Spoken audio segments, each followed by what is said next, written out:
Hello and welcome to a mini edition of Championship Predictions from the Unsport Podcast. I'm Craig Savage and with me is Daniel Cody and Charlie Betts. There are just 3 midweek games this week because of the rearranged because of COVID outbreaks in certain teams.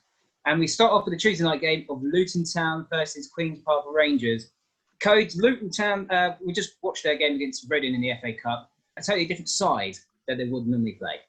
Yeah, it was, but it was a very similar style of play. I mean, I guess it was a bit more back towards the diamond that we've played in previous years, but it does make it back-to-back wins. And within the club, momentum's an important thing. You can say that's just one defeat in 4 now. QPR, we've talked about. They've been picking up a lot of draws recently, but they're still in woeful form. They can't win a game. And, of course, we're doing this before QPR's FA Cup game, but I still think that I'm going to have to change my prediction from last week where I'd originally gone for QPR to nick this 3-2. But I think the break will help Luton. I think they'll get some of their quicker defenders back, which may help with the counter-attacking style of QPR. And I'm going to go for this time for it to be home win to Luton by 2-1, Craig. Yeah, I'm going to have to agree with you, to be honest. 2-1. No, I'm joking. I'm going to go for, I think I said last time, I said Luton to win 2-0. I am going to stick with that. My only worry was, I see that like the quick wingers said in the last show, which we recorded a bit before it got called off, which I am concerned about. Obviously, QPR not winning at all recently. They're obviously one of the worst teams in form in the league. But obviously, Luton had a brilliant win against Bristol City. Had the mini break, obviously, for the COVID. And they just kept the clean sheet against Reading as well, despite Reading making changes as well. So, I'm going to stick with Luton to win 2-0. Charlie? Yeah, I think we're unanimous in a Luton win. QPR, the last 3 games away from home, they've drawn 1-1. So I do think they'll probably nick one.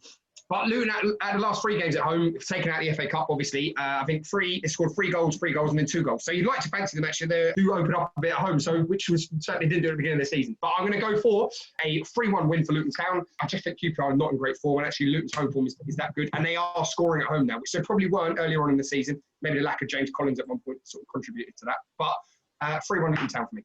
Up next on Tuesday, it is Bournemouth versus Millwall. Bournemouth, they picked up a smash and grab 1-0 victory at Stoke. You do express how Stoke do well at home, and you deserved 3 points at Bournemouth. Yeah, I think the Michael O'Neill match might be slightly to wane off. But anyway, we're talking about Bournemouth. I can only see Bournemouth. I mean, Bournemouth are better at home. They are better at home than they are away, so I'm going to have to back Bournemouth.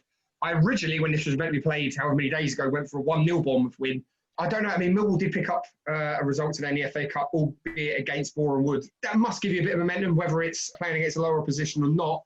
So I'm going to go for a narrow victory, but I don't think it's going to be 1-0 this time. I can see Millwall getting 1, but I think Bournemouth are going to get 2-1 Bournemouth. Codes? I don't know, because I sort of backed Millwall to bounce back after the break against Coventry last weekend, and it all went pear-shaped, didn't it? Because they were pretty comfortably beaten in the end at home. They have bounced back against Boreham Wood, one of the best sides in the National League. So certainly a test that they've overcome, and it's going to give them some sort of momentum in the club. Again, you just don't know how important a cup game is. So Bournemouth have been in excellent form, bar that Brentford game where they didn't really play that badly. But they score a 5 or a 4, and then they score none. Then they win 1-0. You just don't know what Bournemouth's going to be. Is it going to be a tight, compact Bournemouth, or is it going to be an absolutely flamboyant one? So I'm going to go somewhere in between, even though that's not happened for about 2 months. And I'm going to go for a 2-0 Bournemouth win against Millwall. I'm determined not to go for the same scoreline as Charlie. Yeah, Bournemouth, obviously, to be honest, it was a good, excellent win. Last time out against Stoke, Stan Slash for the goal. Will pick over the top, slots under the keeper. Very good goal.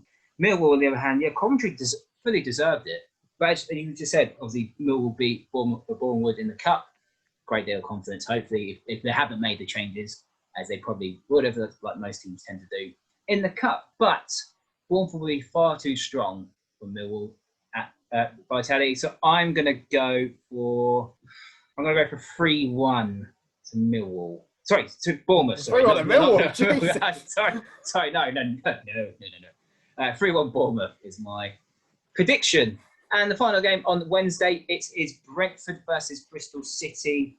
Brentford, to be fair, they lost in the semi-final of the League Cup. They played well against Spurs, had the goal disallowed from Tony. But before that, they obviously got the win against Bournemouth at home, so that was a big win for them. Coach, Bristol City's last game was against Luton despite what Dean Hogan's saying, do you think they can bounce back? They're not on the best of forms right now. Well, one thing that's got to be said, Craig, is that this game didn't go ahead last weekend because of Bristol City's outbreak, and it could well end up being off because of Brentford, given what's happened since the last midweek in the Carabao Cup. But we'll wait and see if that's the case. I don't think Bristol City will bounce back, though, in answer to your question, if it goes in next midweek.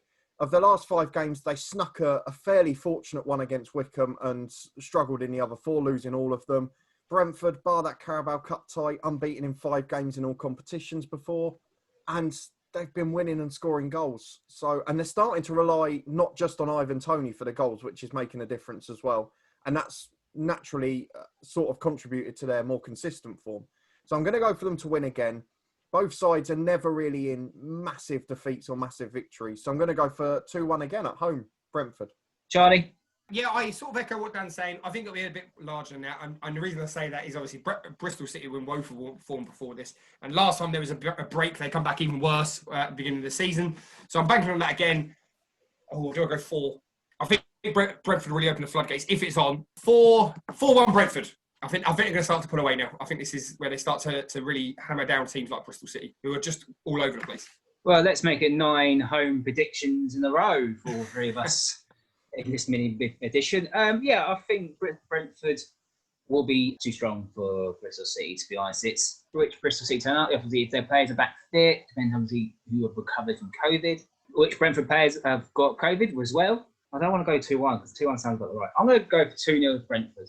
And those are predictions for this mini midweek edition of Championship Predictions. Do you agree with us? Do you disagree with us? Let us know in the comment section down below.